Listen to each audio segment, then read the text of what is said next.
আসসালামু আলাইকুম। Electrician knowledge চ্যানেলের পক্ষ থেকে সবাইকে স্বাগতম জানাচ্ছি।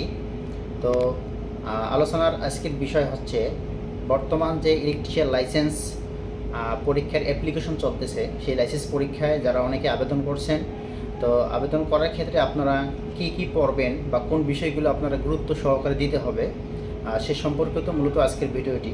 তো আমি এখান থেকে মূল যে থিমগুলো আছে বা মূল টপিকসগুলো আমি আলোচনা করব এবং এই টপিকসগুলোর উপরে বিস্তারিত আলোচনা পরবর্তী ভিডিওর মাধ্যমে আমরা আলোচনা করব। তো প্রথমেই হচ্ছে এ বি সি এই তিন ক্যাটাগরির জন্য কী ধরনের প্রশ্ন হতে পারে আমি বলে রাখি। প্রথমে আছে সি ক্যাটাগরি, মানে হচ্ছে লো প্রেশার, অর্থাৎ আপনাকে সি ক্যাটাগরির জন্য বিভিন্ন প্রকার টুলস, ইকুইপমেন্ট, ম্যাটেরিয়ালস সম্পর্কে জানতে হবে, ওয়্যারিং সম্পর্কে জানতে হবে, কেবলের সাইজ সম্পর্কে জানতে হবে, সার্কিট ব্রেকার সম্পর্কে জানতে হবে। এরপর হচ্ছে ওয়্যারিংয়ের ক্ষেত্রে কনসিল্ড কোয়ান্টিটি ওয়্যারিংয়ের ক্ষেত্রে যে ম্যাটেরিয়ালসগুলো ব্যবহার হয় সেই ম্যাটেরিয়ালসগুলো আপনাকে জানতে হবে, কোন ম্যাটেরিয়ালসের কী নাম সেগুলো আপনাকে জানতে হবে। এরপর বি ক্যাটাগরির জন্য এটি হচ্ছে মিডিয়াম প্রেশার, অর্থাৎ এখানে জেনারেটর সম্পর্কে জানতে হবে, মোটর কন্ট্রোলিং সম্পর্কে জানতে হবে, অর্থাৎ 220 যে লাইন দিয়ে যারা মোটর কন্ট্রোলিং করি আমরা সে সম্পর্কে জানতে হবে।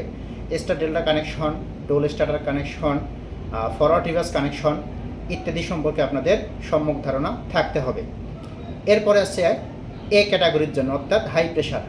এটি হচ্ছে 440 লাইন বা 11 কেবি লাইন বা আছে 33 কেবি লাইন।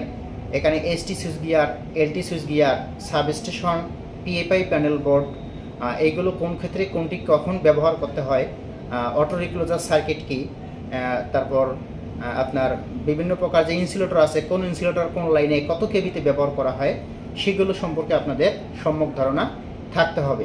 তো এই এবিসি এই তিন ক্যাটাগরির যে টপিকসগুলো আছে এই টপিকসগুলোর নিয়ে বিস্তারিত আলোচনা পরবর্তী ভিডিওর মাধ্যমে আমরা আলোচনা করব।